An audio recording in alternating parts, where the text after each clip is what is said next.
యేసుక్రీస్తు పరిశుద్ధ నామంలో మీ అందరికీ శుభములు తెలియజేస్తూ ఉన్నాను. జీవమునిచ్చుటకును దాన్ని సమృద్ధిగా ఇచ్చుటకు మాత్రమే నేను వచ్చి ఉన్నానని యేసు ప్రభు యోహాను సువార్త 10:10 ఆయన చెప్పి ఉన్నారు. కాబట్టి ఈరోజు వాక్యం వింటున్న మనందరికీ జీవము కలుగును గాక. ఆమేన్.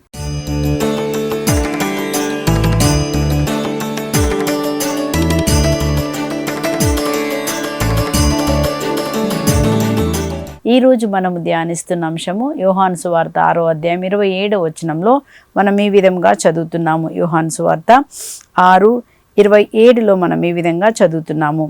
అశాశ్వతమైన భోజనమునకై మీరు శ్రమించవలదు, నిత్య జీవమును చేకూర్చు శాశ్వత భోజనమునకై శ్రమించుడు. ఏమని చెప్తున్నారు చూడండి. యేసుప్రభు చెప్పిన మాట. యేసుప్రభు మనందరికి ఒక మాట చెప్తున్నారు. ఏమని చెప్తున్నారు? దాన్ని ఏమంటారంటే కౌన్సిలింగ్ అంటారు కదా. మనకు ఒక ఆలోచన చెప్తున్నారు. ఏమని? అశాశ్వత భోజనమునకై నువ్వు శ్రమపడవలదు, కానీ ఏమంటున్నారు? నిత్య జీవమును చేకూర్చు శాశ్వత జీవమునకై మీరు శ్రమపడండి. నిత్య జీవానికి వెళ్ళడానికి మనకు అవసరమైనటువంటి శాశ్వత జీవితం కొరకై మనమంట దాని కొరకు మీరు శ్రమపడాలి అని ఇక్కడ మనం చదువుతున్నామండి. ఈ నిత్య జీవాన్ని ఎవరు ప్రసాదిస్తారు? మనుష్య కుమారుడు దాన్ని ప్రసాదిస్తారు. అనగా ప్రభు ఏం చెప్తున్నారంటే, మీరు అనేక విషయాలుగా అంటే ఏమి తినేదమా, ఏమి త్రాగేదమా, దాని గురించి మీరు ఆలోచించకండి అని అన్నారు. ఎందుకు?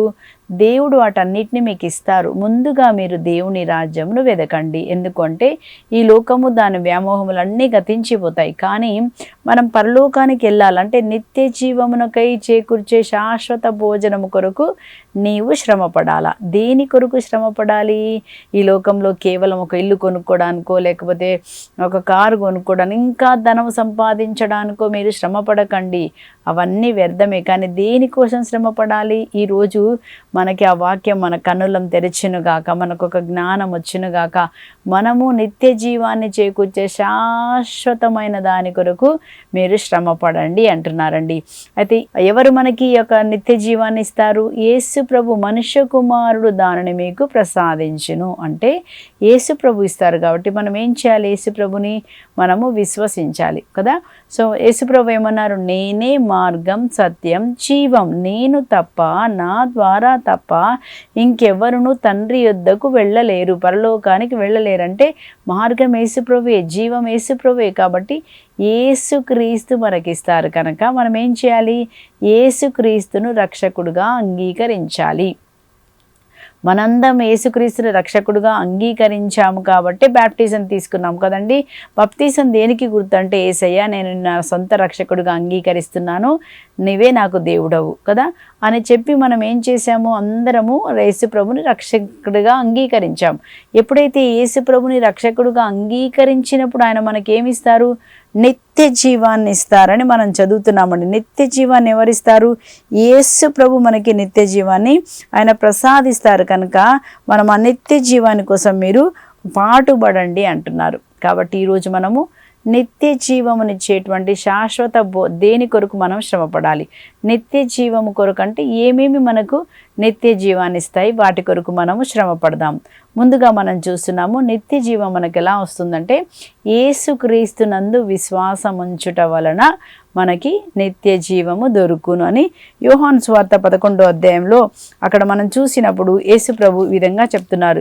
యోహాను సువార్త 11:25 యేసు ప్రభు ఏమంటున్నారంటే, నేనే పునరుద్ధానమును జీవమును, నన్ను విశ్వసించువాడు మరణించినను జీవించును. అంటే నువ్వు నిత్య జీవానికి వెళ్ళాలంటే యేసుక్రీస్తునందు విశ్వాసం ఉంచాలి.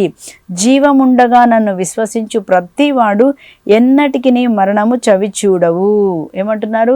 జీవముండగా అంటే నువ్వు బ్రతికి ఉన్నప్పుడు యేసుక్రీస్తునందు నువ్వు విశ్వాసం ఉంచినట్లయితే, మరణం అంటే ఏంటంటే మనం మరణిస్తాము శారీరకంగానే, ఆధ్యాత్మికంగా నువ్వు దేవునితో ఉండబోతున్నావు. అంటే యేసు ప్రభునందు మనం విశ్వాసం ఉంచాలి అని మనం చదువుతున్నామండి. యేసుక్రీస్తునందు విశ్వాసం ఉంచినప్పుడు ఏమి జరుగుతుంది? యోహాను సువార్త 3:16 ఈ విధంగా చెప్తున్నారు. యోహాను సువార్త 3:16 ఈ యొక్క పరిశుద్ధ గ్రంథానికి అది ముఖ్యమైనటువంటి వాక్యం అండి. బైబిల్లో ఈ బైబిల్ అంతా ఏం చెప్తుందంటే ఇదే అనమాట. యోహాను సువార్త 3:6 ఏమని రాసి ఉందంటే, దేవుడు లోకమును ఎంతో ప్రేమించి తన ఏకైక కుమారుని ప్రసాదించెను. ఎందుకు ఇచ్చారంట? ఆయనను విశ్వసించు ప్రతివాడు నాశనము చెందక నిత్య జీవం పొందుటకై. అది చూసారండి, నువ్వు నిత్య జీవం పొందే దాని కొరకు శ్రమ పడాలంట. వేరే దానికోసం శ్రమ పడుతున్నావు, కష్టపడుతున్నావు, నిజమే, కానీ అది నీకు శాశ్వతం కాదు. కానీ దేనికోసం శ్రమ పడమంటున్నారు? నీకు శాశ్వత జీవం ఇచ్చే దాని కొరకు నువ్వు శ్రమ పడాలా. శ్రమ పడడంలో మొదటిగా మనం ఏం నేర్చుకున్నాం? యేసుక్రీస్తుని రక్షకుడిగా అంగీకరించాలి. రెండోదిగా ఏమని నేర్చుకున్నాము? యేసుక్రీస్తునందు విశ్వాసముతో బ్రతకాలి. రోజు యేసుక్రీస్తునందు మనం విశ్వాసం ఉంచినప్పుడు ఏం జరుగుద్దంట? విశ్వసించు ప్రతివాడు నాశనం చెందక నిత్య జీవం పొందును. ఏమన్నారు ప్రభు? దేవుడు తన కుమారుని లోకమును రక్షించుటకు పంపనే కానీ దాన్ని ఖండించుటకు పంపలేదు. ఆయనను విశ్వసించువాడు ఖండింపబడడు, విశ్వసింపని బడివాడు ఖండింపబడియే ఉన్నాడు. చూసారండి, విశ్వసించేవారు ఖండింపబడరు, విశ్వసింపని వారు ఖండింపబడియే ఉన్నారు. విశ్వాసించకపోతే నీకు నిత్య జీవం దొరకదు. కనుక మనం ఏం చేయాలి? యేసుక్రీస్తునందు విశ్వాసం ఉంచాలి. విశ్వాసం ఉంచడం అంటే ఏంటండి అంటే, యేసుక్రీస్తు ఏ వాక్యమైతే పలికారో మన నోటితో మనము కూడా జీవాన్నే పలకాలి. ప్రతిరోజు జీవం పలకడం అంటే ఏంటి? యేసయ్యా, నేను నిన్ను విశ్వసిస్తున్నాను, నువ్వు చేయగలవని నేను నమ్ముతున్నాను అని మనం నోటితో చెప్పాలా. మన నోటితో ఏం పలకాలా? విశ్వాసపు మాటలు. యేసు ప్రభు ఏమని చెప్తుందో పరిశుద్ధ గ్రంథము, ఆయన మన పాపాలను మన్నించారు. మనం ఒప్పుకోవాలి, యేసయ్యా నీ రక్తం నా పాపాలను మన్నించింది, నేను నమ్ముతున్నాను.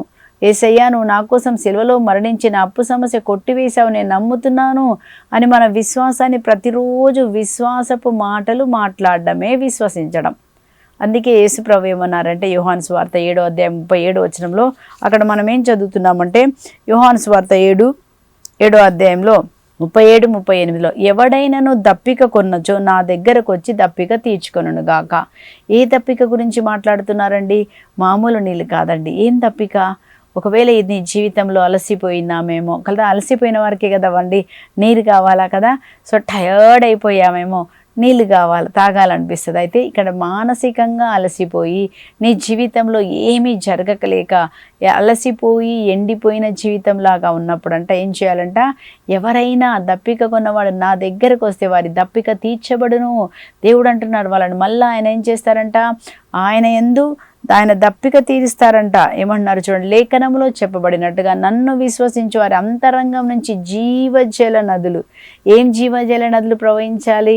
ప్రవచన వాక్యం ప్రవచించాలి. ఏమని? నేను నా కుటుంబము యేసు ప్రభునే విశ్వసిస్తున్నాము, మేము ఎల్లప్పుడూ తలగానే ఉంటాము, మేము దీవెనకరంగానే ఉంటాము, ఆయన పొందిన దెబ్బల చేత నాకు స్వస్థత కలిగింది. నీలో నుంచి జీవజల నదులు ప్రవహించాలి. వాక్యాన్ని విశ్వసించి నోటితో మనం పలికినప్పుడే దాన్ని ఏమంటారండి? విశ్వాసము. ఎవరి మీద విశ్వాసం ఉంచుతున్నారు? యేసుక్రీస్తు మీద, యేసయ్య చెప్పిన వాక్యం మీద మనము విశ్వాసం ఉంచినప్పుడు ఏం జరుగుతుందంట? నీకు నిత్య జీవము దొరుకుతుంది. మనకు నిత్య జీవం దొరకాలంటే యేసు ప్రభు మీద మనం ఏం చేయాలండి? విశ్వాసం ఉంచాలి. అలాగే మనం చూసినప్పుడు యోహాను సువార్త 4వ అధ్యాయంలో మనం చూద్దామండి. అక్కడ ఎవరిని చూస్తున్నాం? యోహాను సువార్త 4వ అధ్యాయంలో సమరయ స్త్రీ. సమరయ స్త్రీ ఎలా ఉంది? ఆమె ఎండిపోయిన స్థితిలాగా ఉంది ఆమె జీవితంలో. మరి మనం చూస్తాము ఆమె ఎలా ఉందండి? ఒక వ్యభిచార జీవితాన్ని జీవిస్తున్నటువంటి వ్యక్తి. వాళ్ళకి ఏమైనా సంతోషం ఉంటుందండి? ఆనందం ఉంటుందండి? ఎంత భయంకరమైన ఒక స్థితి. మనుషులు కూడా వాళ్ళని అసహించుకుంటారు, ఎవరు మాట్లాడడానికి ఇష్టపడరు. ఒక పక్క లోపల వేదన, బాధ, దుఃఖం, సంతోషం ఉండదు. అయ్యో, ఒక భయంకరమైన స్థితి, ఒక పట్టుబడిన స్థితి కదా, వేదన స్థితి. అలాంటి స్థితిలో ఉన్న ఒక స్త్రీ యేసు ప్రభు దగ్గరికి వచ్చినప్పుడు యేసు ప్రభు ఏమంటున్నారంటే, ఆయన అప్పుడు ఏమన్నారంటే ఒక మాట్లాడుతూ చెప్తారు కదా, ఏమంటారు? నువ్వు దేవుని వరమును గ్రహించిన ఎడల త్రాగుటకు నీరిమ్ము అని అడుగుచున్నది ఎవరో నువ్వు తెలుసుకుంటే నీవే ఆయనను అడిగి ఉండేడిదానవు, అప్పుడు ఆయన నీకు జీవజలమును ఇచ్చి ఉండేడివాడు. చూసారండి, జీవజలము కొరకై మనం శ్రమపడాలి. ఇంట్లో ఉన్నటువంటి డబ్బు కొరకు కాదు, ఇల్లు కొరకు కాదు. అవన్నీ మనకి తృప్తిని ఇవ్వలేదు. ఏది ఉన్నా, చాలామందికి డబ్బు ఉంది, అన్నీ ఉన్నాయి, కానీ సమాధానం లేదు. కొంతమందికి ఆరోగ్యం లేదు కదండి.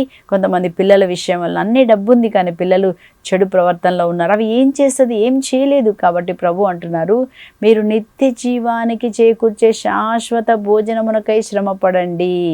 అది యేసు ప్రభువే ఇస్తారు, ఇంకెవ్వరు ఇవ్వలేరంట. ఇక్కడ మనం చదువుతున్నాం ఏమన్నా, యేసు ప్రభు అంటున్నాడు, నేను నీతో మాట్లాడుతున్నది ఎవరో నీకు తెలిస్తే నువ్వు ఆయన అడగాల. ఏమని? దేవా, నాకు నీరు అంటే నీకు ఆయన జీవజలమునిస్తారు ఆయన. అప్పుడు నువ్వు ఇంకెప్పుడు ఎండిపోవు, బాధపడవు, వేదన పడవు, దుఃఖపడవు, ఏడ్చవు. అని ఇక్కడ చెప్తున్నారండి.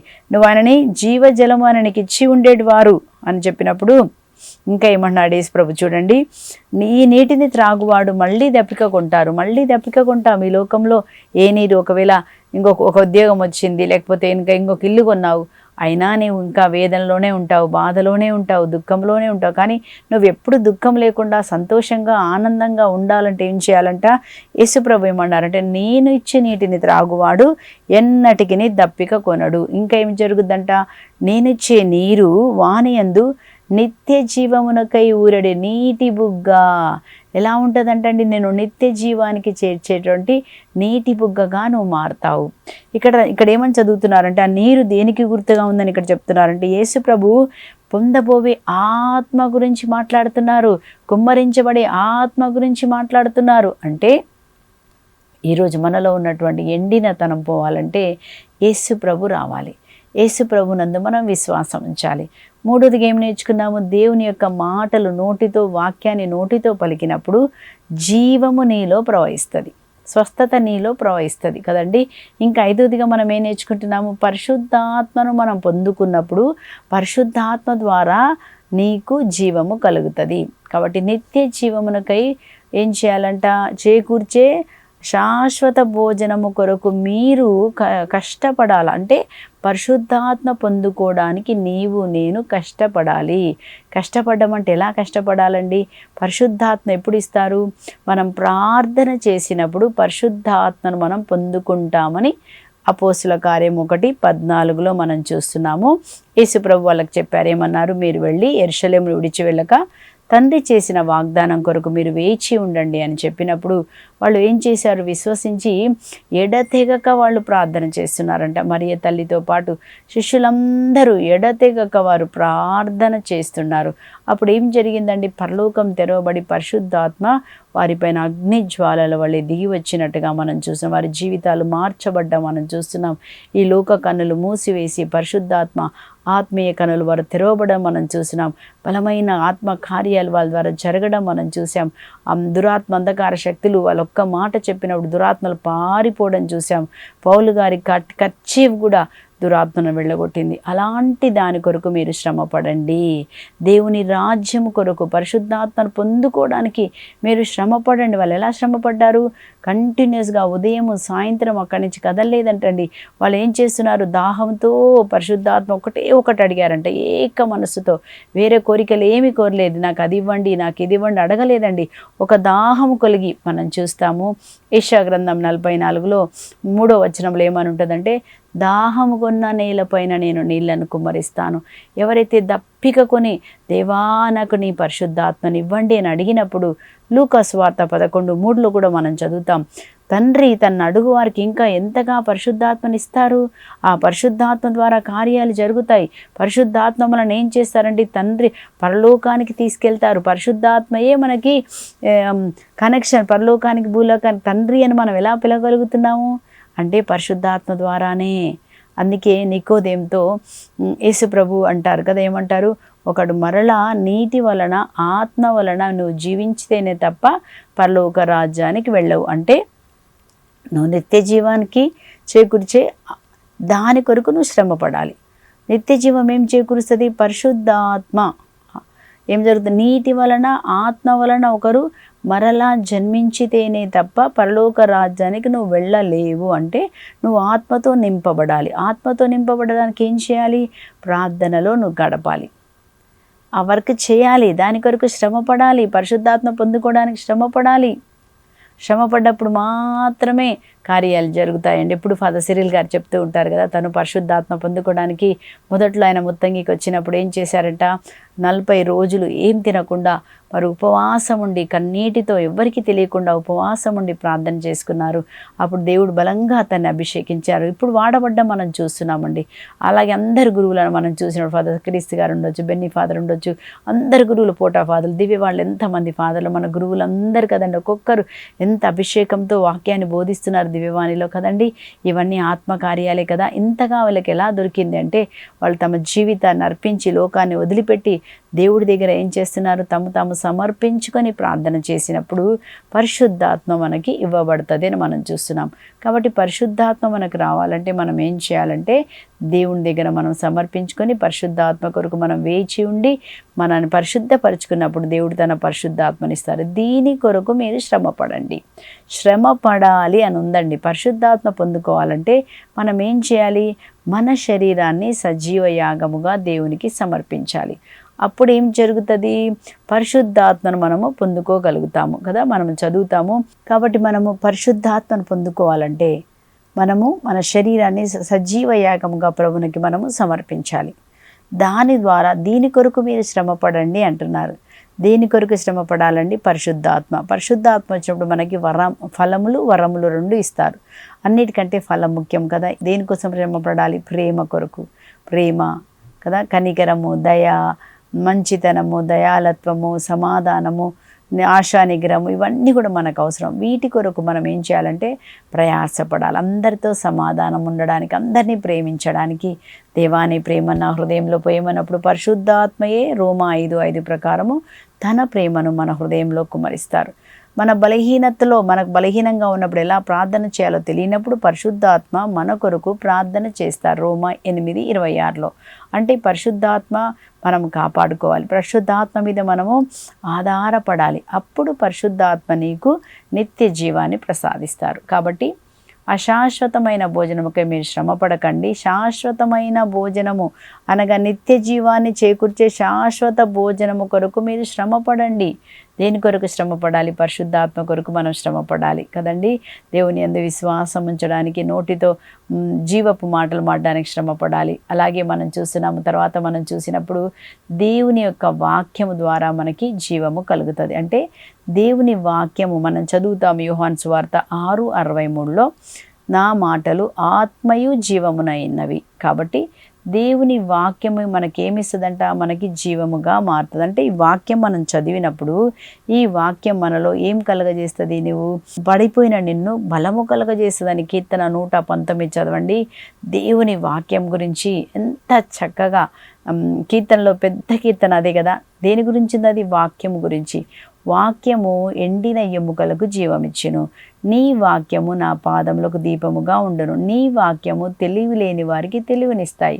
కాబట్టి దీని కొరకు వాక్యం చదివి దాన్ని పాటించి దాన్ని ధ్యానించినప్పుడు నీకు నిత్య జీవము దొరుకుతుంది. దేవుని వాక్యమును మనము ఏం చేయాలంట, కీర్తన 1:2లో మనం చదువుతాం. నిత్యము చదివి పాటించి దానిలో చెప్పినవన్నీ మనం చేసినప్పుడు నీకు నిత్య జీవము దొరుకుతుంది. యేసుప్రభువే వాక్యము నీ హృదయంలోకి వస్తే యేసుప్రభు వచ్చినట్టే. ఆ వాక్యం ప్రకారం దేవుడు మనల్ని నడిపిస్తూ ఉంటారండి. కాబట్టి మనకి నిత్య జీవం ఇచ్చే ఈ వాక్యాన్ని ఏం చేయాలి, రోజు తీసి చదవాలి. చదివి దాన్ని ఏం చేయాలి, మనం నోటితో పలకాలి. తర్వాత దాన్ని విశ్వసించాలి. దాని ప్రకారం అది చెప్పినట్టుగా మనము దేవుని వాక్య ప్రకారం ఉండవాలి. ఎలా ఉంటారంటండి, నిత్య జీవం పొందుకుంటారు.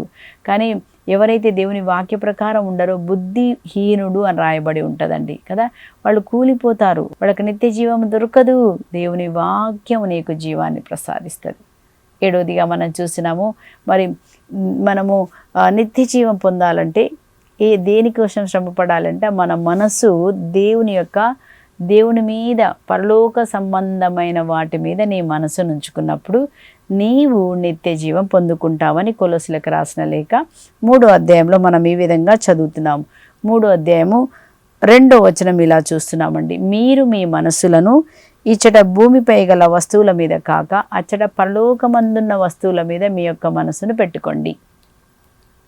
ఎప్పుడు వస్తుందంటండి, మీ మనసు భూ సంబంధమైన వాటి మీద కాకుండా పరలోకమైన వాటి మీద మీరు పెట్టుకోనండి. అక్కడ పరలోకంలో ఎవరున్నారంట, యేసుప్రభు అక్కడ ఉన్నారు. యేసుప్రభు మీద మీ మనసును పెట్టుకోనండి. ఏలయనగా మీరు మరణించితిరి. కాబట్టి ఏమన్నారు, మీరు మరణించితిరి. మనం దేనికి మరణించాము, ఈ లోకానికి, ఈ లోకాశలకు నువ్వు మరణించావు. నిన్ను పరలోకానికి తీసుకెళ్లారు ప్రభు. మన ఆత్మనంట రక్షించి పరలోకంలో పెట్టి ఉన్నారు. మనకి నిత్య జీవం కొరకే ఇప్పుడు మనం ఏం మన మనస్సు దేని మీద ఉండాలంట, దేవుని మీద ఉండాలంటండి. ఇక్కడ మనం చూస్తున్నాం, క్రీస్తుతో పాటు సజీవులుగా మీరు లేవనెత్తబడితిరి. మిమ్మల్ని లేవనెత్తబడి లేపబడ్డారు. ఎవరు లేవనెత్తారు మనల్ని? పరిశుద్ధాత్మ దేవుడు మనల్ని ఏం చేశారంట? మన మర్త్య శరీరములను పైకి లేపి తండ్రితో పాటు కూర్చోబెట్టారంట. మనల్ని యేసు ప్రభుతో పాటు మనల్ని కూడా లేపారు. మరణించిన మన జీవితాలు లేపబడ్డాయి కనుక ఇప్పుడు మీరు మనస్సును పరలోక వస్తువుల మీద మీరు కాంక్షించుకోండి, అవి నీకు నిత్య జీవాన్ని కలగజేస్తాయి. రోమాపత్రిక 5లో మనం చదువుతాము 8వ వచనంలో, శరీరానుసారమైన మనసు మరణానికి దారితీరును, కానీ ఆత్మీయకమైన మనస్సు మనల్ని నిత్య జీవానికి చేకూర్చును. ఆత్మకు సంబంధమైన వాటిని వాక్షించి, ఏమిటి ఆత్మకు సంబంధించినవి ఏంటండి? ప్రార్థన. ఆత్మకు సంబంధించినవి ఏంటి అండి? పరిశుద్ధాత్మను పొందుకోవడం. ఆత్మకు సంబంధించినవి ఏంటంటే నీతి జీవితాన్ని జీవించడం. ఆత్మకు సంబంధించినదంటే ఏంటంటే మనం పరిశుద్ధమైన జీవితం జీవించడం, ఒకరిని మన్నించడం. ఇలాంటి జీవితాన్ని కలిగి ఉంటే ఇది నీకు ఏం చేస్తే పరలోకాన్ని మనకి ప్రసాదిస్తుంది. కాబట్టి మనం ఏం చేయాలి? దేవుణ్ణి కోరుకోవాలి కదా. మన మనసు దేవుడి మీద ఉండాలి. మనం చూస్తున్నాం లూకా సువార్త 10వ అధ్యాయంలో మనం ఎవరిని చూస్తాం? మరియా, అక్కడ మార్తా మరియా. కానీ మరియా ఏం చేసిందంట? దేవుని పాదముల దగ్గర కూర్చుందంట. తను తాను పూర్తిగా తన మనసంతా ప్రభు దగ్గర పెట్టింది. పునీత పౌలు గారు ఏమంటున్నారండి? ఫిలిప్పుల పత్రిక 3:7 అంటారు, ఈ లోకము చెత్త మురుగునకు యేసుక్రీస్తు గురించిన జ్ఞానము కొరకు అన్నిటిని నష్టముగా అంటున్నారు. అంటే ఇదంతా నష్టము. దేని కొరకు వెతుకుతున్నారు? యేసుక్రీస్తు గురించిన జ్ఞానం వెతుకుతున్నారు, పరలోకాన్ని వెతుకుతున్నారు. ఈరోజు నీవు నేను కూడా యేసు ప్రభును వెదకాలి, వాక్యాన్ని వెదకాలి, పరిశుద్ధాత్మను మనం పొందుకోవాలి. అది మనకు పరలోకానికి తీసుకెళ్తుంది. ఈ లోక జ్ఞానం తీసేసి దేవుని జ్ఞానంతో మనం నింపబడతామండి. ఈరోజు మనము శాశ్వతమైన భోజనం అంటే పరిశుద్ధాత్మ కొరకు మనం శ్రమపడాలి, వాక్యం చదవడానికి శ్రమపడాలి కదా, దేవునితో సమయం గడపడానికి ప్రతిరోజు వ్యక్తిగతంగా 1 గంట సేపైనా మీరు ప్రార్థన చేయండి. తప్పకుండా దేవుడు మనకి కార్యం చేస్తారు. అదే చివరిగా మనము ఏం చూస్తున్నామంటే, ఇంకా మనకి నిత్య జీవాన్ని చేకూర్చేది ఏంటి అంటే, మనందరికీ తెలుసు ప్రతిరోజు మనము యేసు ప్రభు శరీర రక్తములను మనం స్వీకరిస్తున్నాం కదండి. యోహాను సువార్త 6వ అధ్యాయం 53, 54లో మనం ఏమేమి చదువుతున్నామంటే, మనకి నిత్య జీవాన్ని సమకూర్చేది యేసు ప్రభు యొక్క శరీర రక్తము. మీరు మనుష్య కుమారుని శరీరమును భుజించి ఆయన రక్తమును త్రాగితేనే తప్ప మీలో జీవం ఉండదని మీతో నిశ్చయముగా చెప్పుచున్నాను. నా శరీరమును భుజించి నా రక్తమును పానం చేయువాడు నిత్య జీవం పొందును, కనుక నేను అతనిని అంతిమ దినమున లేపెదను. అశాశ్వతమైన భోజనము కొరకు మీరు శ్రమపడకండి, కానీ మీకు నిత్య జీవాన్ని సమకూర్చే శాశ్వతమైన భోజనం యేసు ప్రభు యొక్క శరీరము, రక్తము. కాబట్టి యేసు ప్రభు శరీర రక్తమును మనం స్వీకరించడానికి శ్రమపడాలి, చర్చికి వెళ్ళడానికి శ్రమపడాలి, లేవడానికి శ్రమపడాలి. మనం తప్పకుండా శ్రమపడాలండి. శ్రమపడినప్పుడు మనం ఏ విధంగా అయితే ఈ లోకం కొరకు మనము ఉద్యోగం కొరకు ఎంత శ్రమ పడుతున్నావో అంతే విధముగా ఏం చేయాలంటే నిత్య జీవానికి చేకూర్చే వాటి కొరకు మీరు శ్రమపడండి, ప్రార్థన చేయండి, వేచి ఉండండి. తప్పకుండా దేవుడు మనకి నిత్య జీవాన్ని ప్రసాదిస్తారు. కాబట్టి నిత్య జీవం ప్రసాదించే వాటి మీద మనం ఒక్కసారి ధ్యానించుకుందాం. మళ్ళొక్కసారి ధ్యానించండి, మళ్ళొక్కసారి వాటిని మీద మీ కనుదృష్టిని పెట్టండి. వాటి కొరకే గమ్యముగా ఉండి వాటిని సంపాదించుకోవడానికి, యేసు ప్రభుని సంపాదించుకొని యేసు యందు విశ్వాసం ఉంచి పరిశుద్ధాత్మ కొరకు మనం ప్రార్థన చేసుకొని వాక్యం చదివి వాక్య ప్రకారం నిత్యము ఆయన సన్నిధిలో గడుపుతూ ఆయన శరీర రక్తములను మనం స్వీకరించి నిత్య జీవాన్ని పొందుకుందాము. యేసు ప్రభు మనకి నిత్య జీవం ప్రసాదించడానికి వచ్చారు. కాబట్టి ఆ యేసు ప్రభు ఇచ్చే నిత్య జీవంలో మనమందరం కూడా ఆ నిత్య జీవాన్ని పొందుకొని పరలోకంలో దేవునితో సంతోషించి ఆనందించదుము గాక. ప్రార్థించుకుందాం. పరిశుద్ధుడైన తండ్రి, ప్రేమ స్వరూపుడైన దేవ, అశాశ్వతమైన భోజనం కొరకు మీరు శ్రమపడకండి, కానీ నిత్య జీవాన్ని చేకూర్చే శాశ్వత భోజనం ప్రభువా, ఈరోజు ప్రభువా నీ యందు విశ్వాసం ఉంచి తండ్రి మేము ఆ నిత్య జీవాన్ని పొందుకున్నాం. మీకు వందనాలు.